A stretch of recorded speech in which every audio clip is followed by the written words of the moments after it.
Alright, well, it's time to take a break on the Bel Air. Gotta get all this stuff cleaned up because my wife's car is making some noises. Need to go ahead and pull it in and see what's going on. I think it might have a bad wheel bearing in it.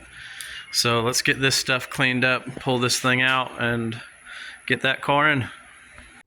Hey, hopefully this video helps y'all. There was only 2 videos on YouTube I could find with the C200k rear end, and they gave little to no information. So I hope this helps y'all out a little bit.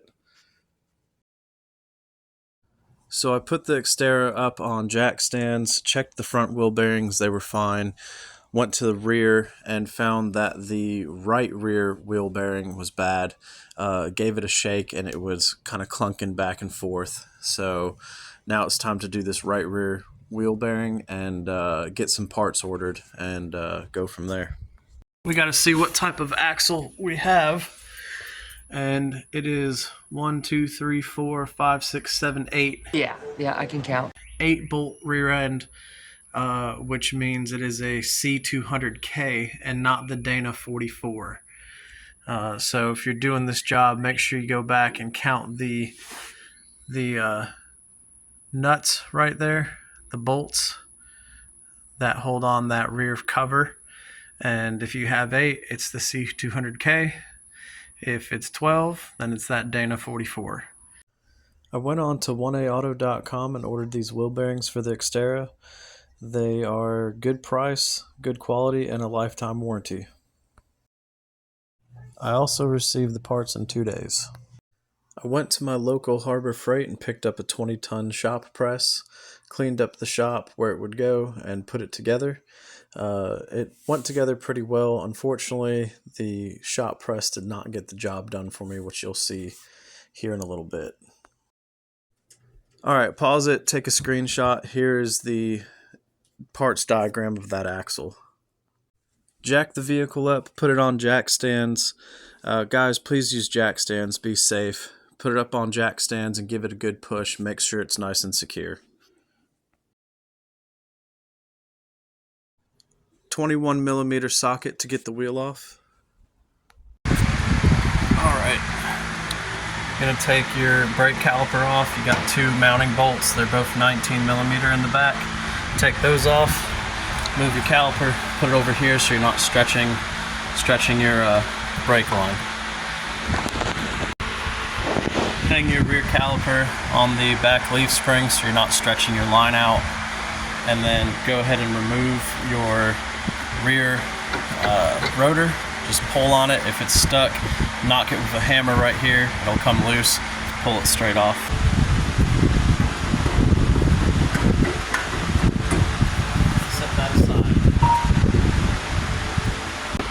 Alright, pull your sensor off right there. It is 2 12mm bolts. Knock that to the side. You're going to want to pull this off. This is a 14mm that I believe is for your parking brake. And then you're going to pull these bolts off, which are, I believe, 19mm. That's for the back part of the axle. Okay, now that everything's unbolted from the back, everything's unbolted, we're going to want to disconnect right here your parking brake. We're going to disconnect that and pull it out the backside, and then we should be able to pull this whole assembly out with the axle. So let's try to see if we can get that disconnected. Looks like it's a pin here, and you pull this out and then disconnect it through the back. I'll see if I can get a good shot of it. Alright, let's see what we can do.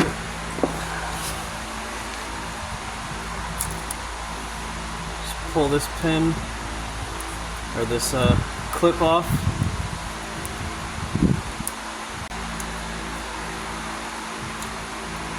There, got that off. I'm sure that'll be fun to put back on.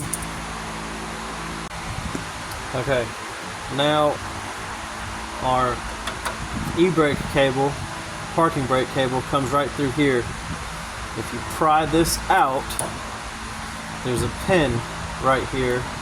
If we can knock that through like that, we should be able to get our cable off. Alright, so keep pulling on this. Grab your e-brake cable, pull through, and there you go. That's disconnected. Now, this, I just went ahead and pulled that off too. That's what that goes through right there. So now this whole assembly should pull out. Be sure to get a catch pan because you're probably going to have some gear oil come out. Alright, let's see if we can pull this off. Yep, there we go. And there's that pin for the parking brake cable right there. Make sure you don't lose that. And let's pull this thing out. There we go.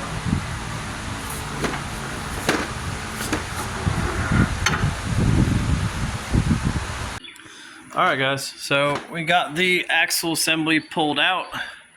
Here it is. And now comes the fun part. We're gonna have to get this sensor ring off. I believe there's a sensor ring right here. I believe we're gonna have to get a snap ring off under here, and then we can take it over to the shop press and press the bearing off the axle. And let's see how that goes.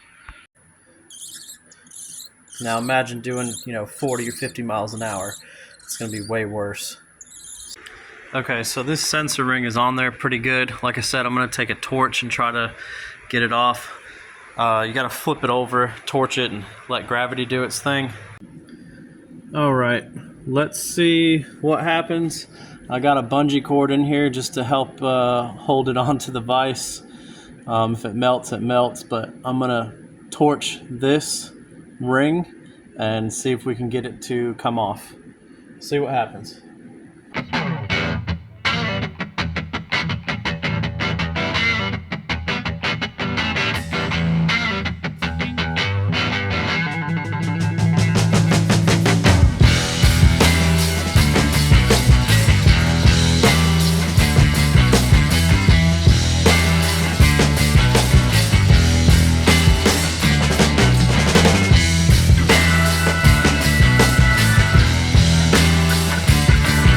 Alright guys, we just got that ring off. Took two propane torches. Today, Junior! And about 20 minutes of heating it up to fall off. That was ridiculous. I did hit it with a chisel and messed it up, so I'm gonna have to buy a new ring. But it is what it is. At least the damn thing's off.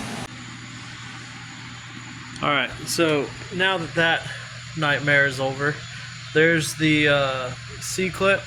We're going to have to pop that off, and then we can go try to press this bearing out. Okay, so slowly but surely getting that snap ring off right here. I just have these cheap snap ring pliers. So we're getting there though, it's almost off. If you have a bigger pair, then it'll probably be easier to get there. That's what she said. But I'm basically just opening it up and using a pry bar to walk it up the axle, but it's almost there.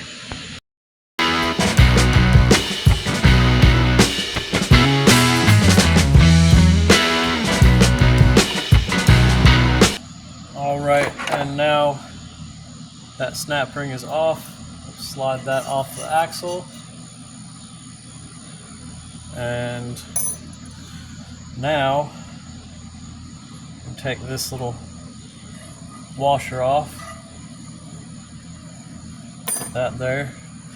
Now I believe we should be able to go press this bearing out. Okay, so unfortunately I tried to put it on the press and put 2x4s right here on this backing plate. It just started to bend the backing plate, so I think we're gonna have to take off the parking brake and the backing plate. That way we can put the supports under this thicker metal plate here and try to try to press it out that way. We'll see. So let's try to take these brakes apart and go from there. Alright, I'm going to try to get best shot I can of this, but flat head screwdriver, twist this, going to release this spring, take the shoes off, should be able to take the star adjuster off down here, and then hopefully be able to get the backing plate off. Let's see what happens. Twist, pull out. There's that spring. It's held in by this pin. A flat blade on it. You just turn it and then it comes straight out. Put that in our magnetic tray. Let's do the other side. Twist. There we go. Pops out. Throw it in there. Let's see if we can pull the shoe off. Nope.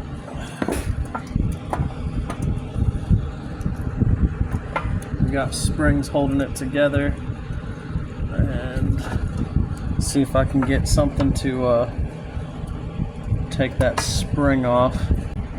Okay, so they make tools to do this. I haven't done drum brakes in probably over a decade, but all I did was grab a pick, went back there, got that spring loose.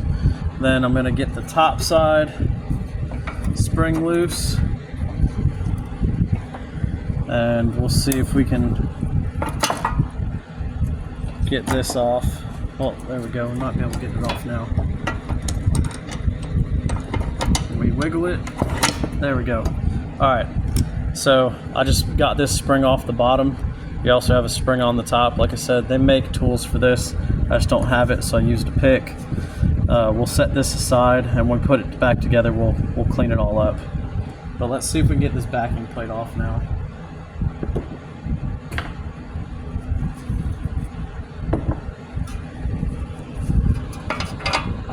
Alright, we'll take this off. That was for the parking brake cable. Set that aside. Okay, with the brake shoes off, looks like I should be able to get the supports on these stronger plates and see if we can press it out. All right, ladies and gents, I'd love to tell you that I pressed this off and everything went great, but I didn't. I tried for 2 days to get this thing off. I bent the hell out of this dust cover, and I just couldn't get it off. So I had to take it to my local machine shop, and they pressed it off, pressed all the new stuff back on for me. Apparently they do all the axles for Toyota and Nissan locally, so I just took it to them. They charged me $75 and did it.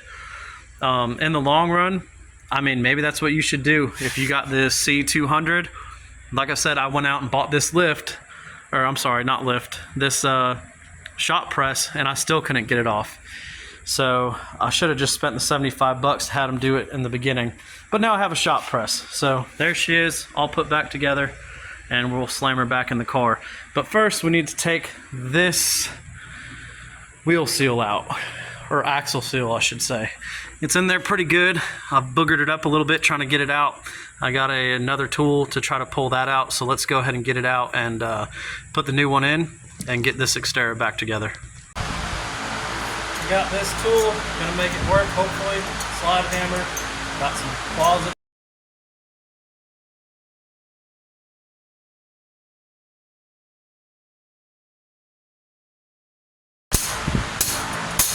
There we go, got her. Clean it up, put the new one in. Make sure you clean up that surface area before you tap that new seal in. Right now I'm basically just cursing because I wish I had the tool to tap this seal in. I don't have it, so I just got a socket that was about the same size and carefully tapped it in. Probably took me about 10 minutes to get it in there, but it got the job done. Definitely easier if you have that special tool. You can rent it from AutoZone for free or just buy one. And now the new seal's in. Let's go ahead and get it back together.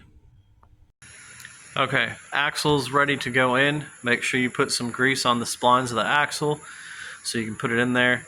It's just some normal wheel bearing grease, high temp wheel bearing grease.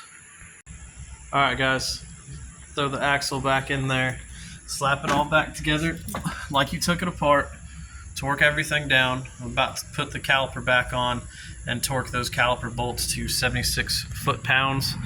Throw the wheel on, torque it down to 100 foot-pounds, and go drive it, and you're good to go, man. All right, guys, Xterra's back together. I'm not gonna lie, this job kicked my butt. You know, I've messed up some stuff, had to pay extra money, had to wait for parts to come in from Nissan that I messed up. You know, you live and learn.